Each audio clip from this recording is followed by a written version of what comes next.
Hello and welcome to Crosstalk. I'm Peter Lavelle. Hero or traitor, these are among the labels to describe Bradley Manning and his alleged involvement in the WikiLeaks release of hundreds of thousands of classified State Department cables. Can he get a fair trial in the U.S.? And what is the future of whistleblowers?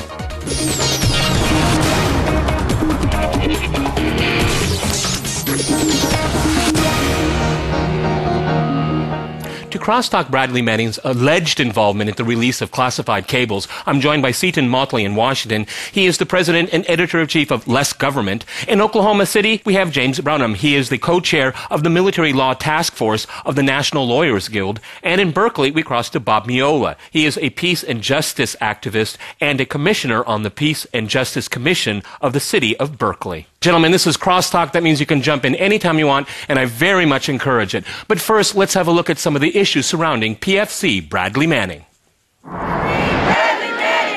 The case of WikiLeaks suspect Bradley Manning today hits the first step in a legal process that could end with a life sentence for a U.S. soldier accused of leaking a trove of military and diplomatic documents.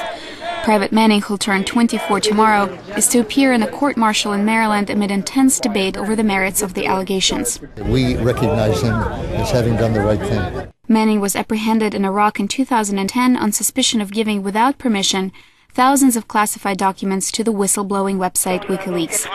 The documents were subsequently published worldwide and led to the controversial revelation of diplomatic and military secrets, including possible war crimes. For the last 18 months, the soldier has been held in pretrial detention, much of it in solitary confinement under conditions that have drawn the attention of Amnesty International and the American Civil Liberties Union. I have actually asked the Pentagon whether or not the procedures that have been taken in terms of his confinement are appropriate and are meeting our basic standards. They assure me that they are. In response, Pentagon has assured that the conditions are appropriate given the seriousness of the charges, but the growing list of Manning's supporters insist on the contrary, saying the conditions are out of proportion to the accusations. And recently, more than 50 European Parliament members wrote an open letter to the U.S. government, questioning the whistleblower's treatment in custody and the justification for possibility of a death penalty and life in prison. Proceedings against Manning are expected to last around 5 days, followed by a decision of whether the case will proceed to a full trial. Masha Charnay for Crosstalk, RT.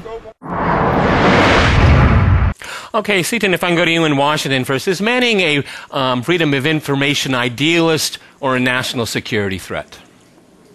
Well, if he's, as you said, allegedly, if he's done what he's been accused of doing, he's a national security threat. It is not his job to make that decision. That's not how the military works. That's not how top secret information works.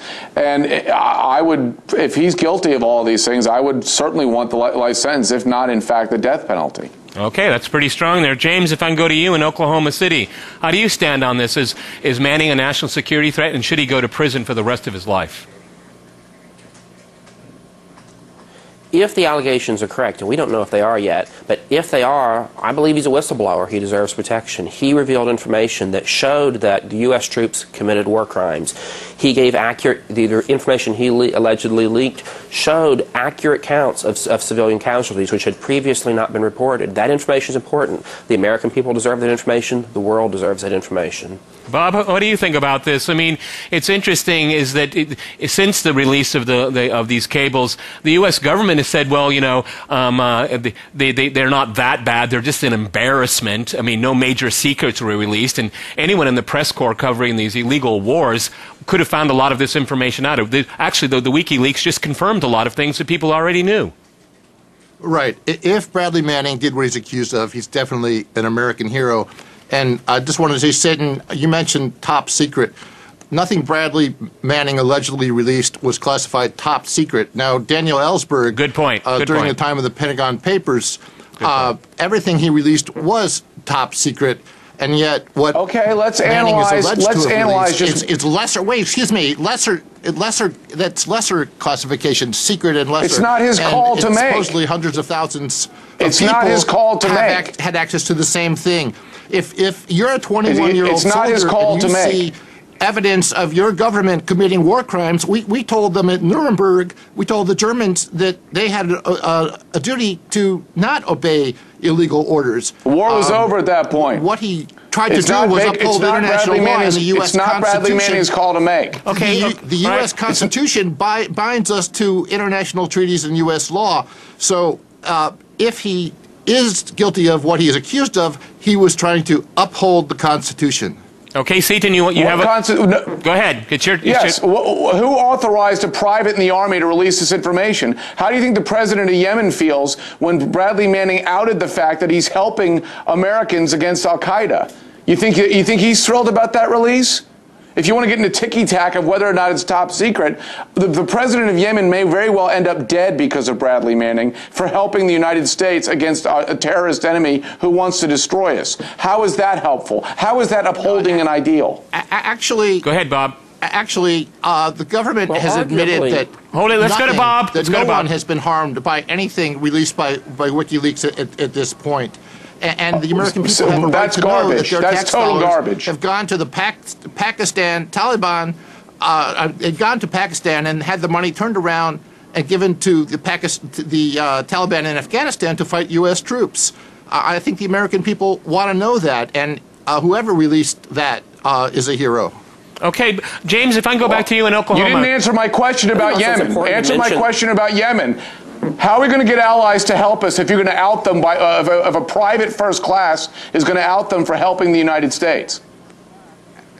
Gentlemen? It's, Hillary Clinton has already admitted, and Gates, Secretary of Defense Gates also, what has been released, the cables were embarrassing, but they have both admitted that there has been no risk to national security. It's a little more than embarrassing for the Yemeni president who faces execution at the hands of al-Qaeda. All right, gentlemen, okay. James, it's a little more than embarrassing for him. James in Oklahoma City, you want to jump in there? Go ahead. How about the hundreds of thousands of people who have been killed due to illegal wars?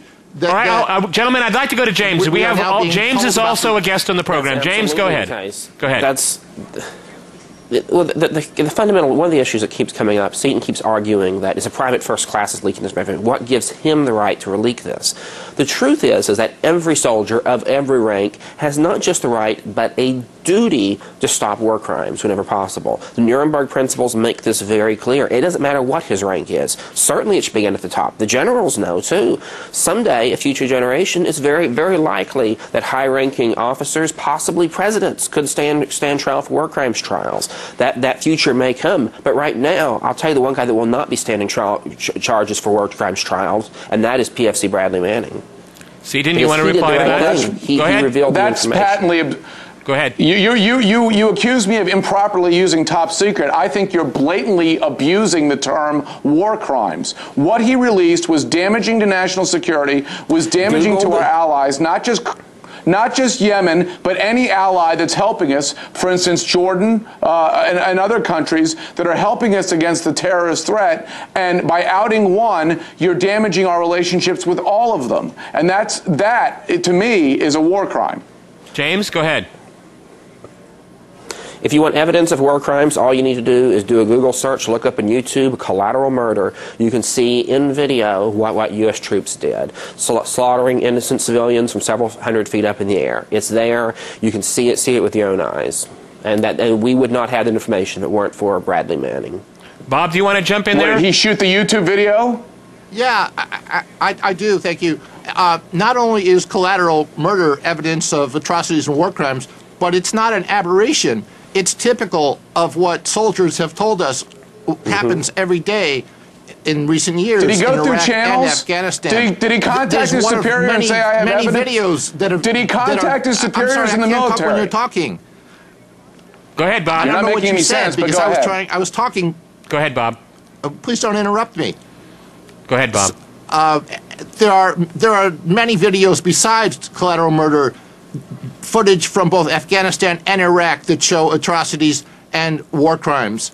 We know that soldiers called in an airstrike to cover up evidence of shooting point blank 5-month-old to 70-year-old people, families with their hands handcuffed behind them and shot in the head.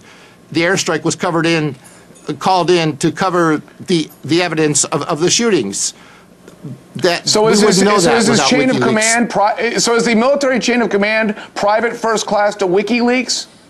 Or is there a chain of command to which he should have adhered and to which he should have reported, which he didn't do? Well, I mean, if I could jump in here, if I could jump in here, gentlemen, here, Seaton, I mean, but that's the whole point of this, isn't it? I mean, he would never have been allowed to release this information if he'd gone through the chain of command, and that's how the do reason. You know? That's why. It's pretty hard to believe. How do we know? How convinced are you that it would happen? It's very strange. I mean, your logic is inverted. I don't think that 99% of the military are war criminals, and I think if you'd reported it up the food chain, they would have dealt with it properly, and it wouldn't have damaged international security risks. You're saying the military is good. You're saying gentlemen. I'm sorry, Seaton. You're saying had no choice. I'm sorry, listen, gentlemen, please, Bob, just a sec. Seaton, you're saying the military can police itself.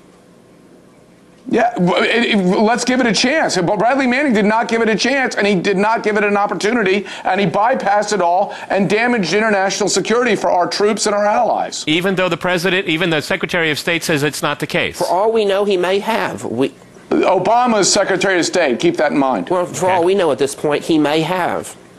Okay, Bob? We don't know what Bradley Manning shared with his command. We don't know. All right, Bob, jump in before we go to the break. Bradley Manning is supposed to have gone to his superior to say that Iraqis were being turned over for torture and was told to shut up and go back to his desk. So if that happened, he had no choice but to obey higher law. So you're saying instead of a waterboard, which isn't torture, we'll just take a double tap to the head? Is that what you're saying?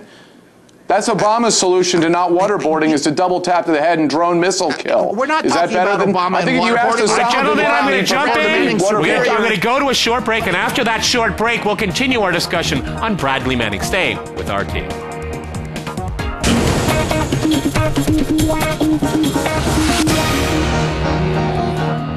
Welcome back to Crosstalk. I'm Peter Lavelle. To remind you, we're talking about the Bradley Manning case.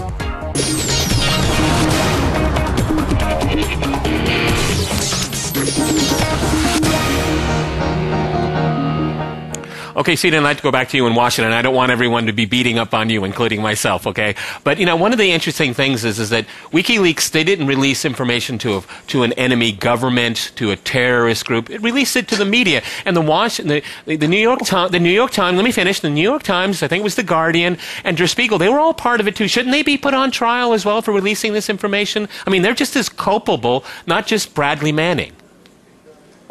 You're not, no, because first of all, in America, we have a First Amendment, and once they get the information, they can print it if they want. They shouldn't, but New York Times certainly has But they did. Let me finish. New York Times certainly, time and time again, has put national security at risk to run a story. But we have the First Amendment. There's not a First Amendment for Der Spiegel in Germany, but we have a First Amendment here. The fact of the matter is, you want to bypass Bradley Manning, who's the reason for all this. I mean, he released information he absolutely had no right to release, and he should be, if he's guilty, I think certainly serve life in prison at the very least. Okay. James, if I can go to you, I mean, there's ample amount of evidence that Bradley Manning should have never been in the position that he was put into while he was in the military because of his psychiatric background. I mean, a number of people around him have been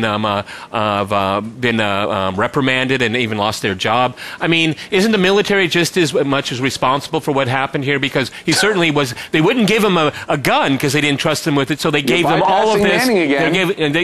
You're giving him all this access to information. I mean, isn't the military culpable as well here? Well, I mean, in a way, yes, but I would argue that I don't want to focus on Bradley Manning, the sanity issues, because I think arguably he did the most sane thing a person can do in a horrible situation. He stood up for what is right. He found a way to push back against unthinkable atrocities, and he pushed back. The other thing that I think is really important we have to come back to, and that is to say that Bradley Manning is not going to get a fair trial in our current system. And there's really three main issues that I see that relate to that. One is the issue of unlawful command influence. President Obama has already pronounced him guilty on camera. Mm-hmm. He can't get a fair trial. Unlawful command influence, often court-martials get kicked out on that ground. Secondly, we have major violations of Article 13 of the Uniform Code of Military Justice. In that, Bradley Manning was effectively tortured for months after months after months, being locked in solitary, being denied clothing.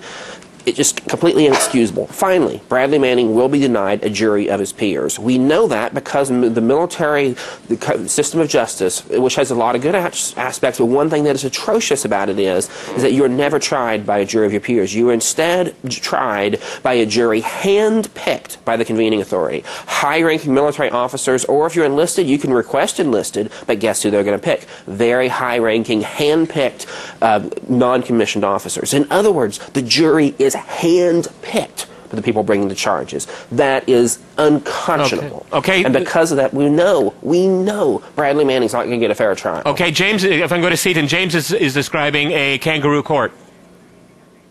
Well, what he's describing isn't applicable to a military tribunal in a court-martial trial. You don't get a jury of your peers. It's not a constitutional civil trial, first of all. Yeah. Second of all, he's dismantled the definition of the term torture, just like he's dismantled the term war crimes. Being in solitary confinement is not torture, especially considering the guy is a civ, and they want to keep him away from other people as much as possible, which I sort of understand, given the fact. And third, I want to point out, I love the fact now that part of his defense is he a hero or is he violently insane?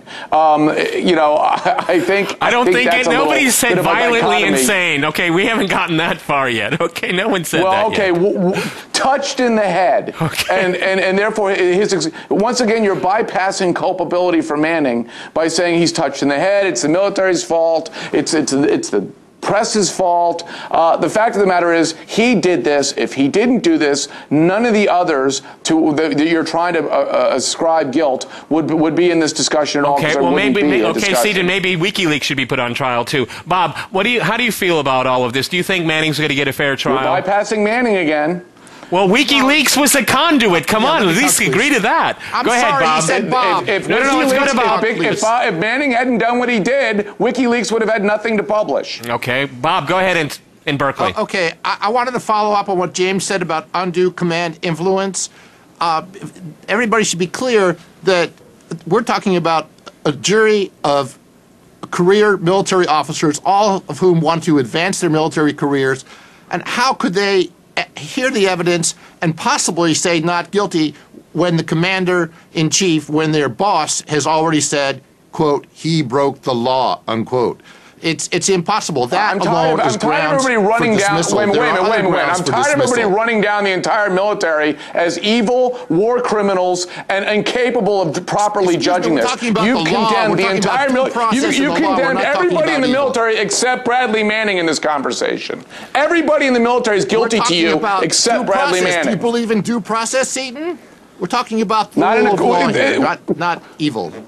Okay. This is a court-martial. This is not a constitutional civilian trial. Okay, but Seaton, I mean, I guess what really makes the military... We're talking about military rule of law. Seaton, if I can go, gentlemen, please. Please, gentlemen. Court-martial is governed by the Constitution. The military law says no punishment before trial. He's been punished for 19 months now before trial.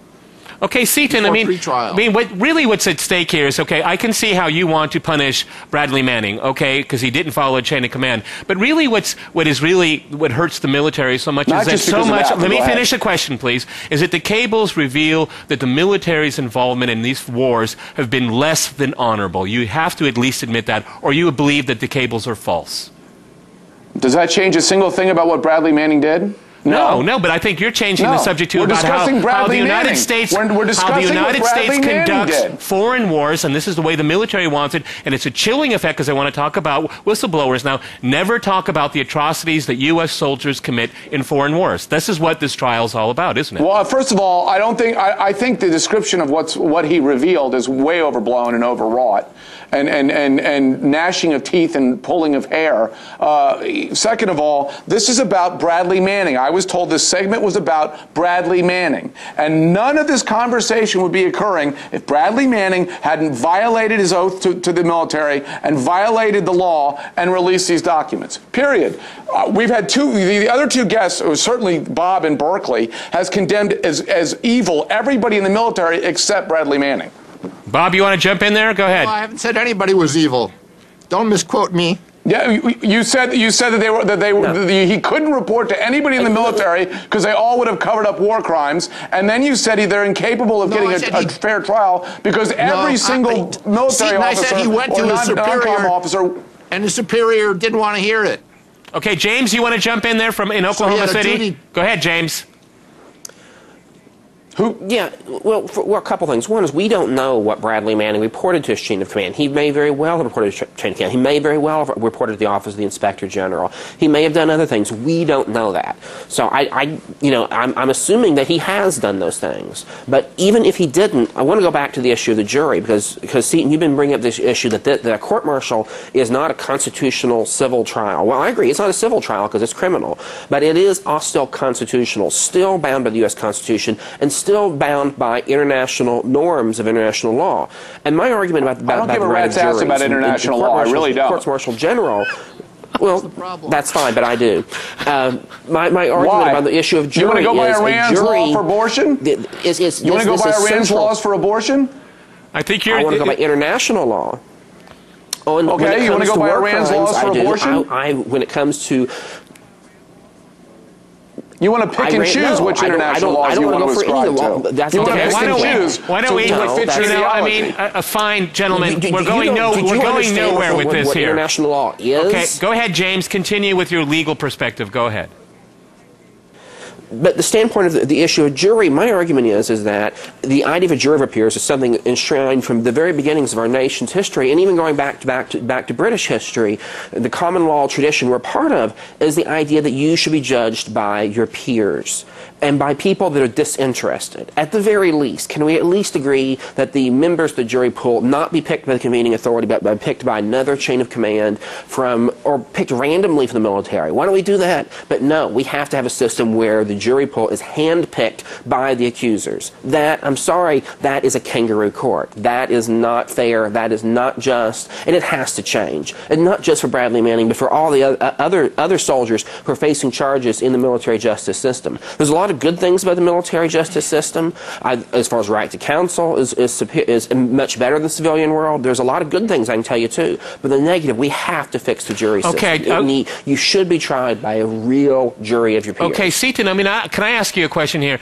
There's a lot of commentary that without these WikiLeaks and without the key role, allegedly, because we'll find out later, of Bradley Manning's involvement in this, is that we wouldn't have had the Arab Spring because so many people on the ground realized what kind of relationship. Arab Spring's a terrible thing. Let me listen. A lot of people on the ground realized how much their governments were involved with the United States in committing illegal acts, and governments are very, very embarrassed. Again, I know how you feel about keeping the focus on Bradley Manning, but he's in the middle of a huge storm, okay? And a lot of people thank him for the Arab Spring, even though you don't like the idea. Yeah, the Muslim Brotherhood's taking over in Egypt. That's fantastic. That's democracy. That's democracy. What? That's democracy. A monkey voting is democracy. It doesn't mean it's a good thing. Well, if you don't like the outcome, don't get angry with the concept. Well, first of all, we're a republic. We're not a democracy. What they're doing over there. Do you prefer dictator rule? No, I said I prefer a constitutional republic. Do you prefer dictator rule? Do you prefer totalitarianism? I'm asking you, what's better in the international norm? Okay, Bob, I'm going to give you the last word here. Bob, just get the last word in Berkeley. Go ahead. Bradley Manning followed his conscience. We told the Nazis that soldiers have a duty to obey a higher law. Bradley Manning did the right thing if he did what he's accused of doing. So the military is the Nazis. What he's accused of doing, he's an American hero. All right, gentlemen, fascinating conversation. We've run out of time. Many thanks to my guests today in Washington, Oklahoma City, and Berkeley. And thanks to our viewers for watching us here at RT. See you next time. And remember, crosstalk rules.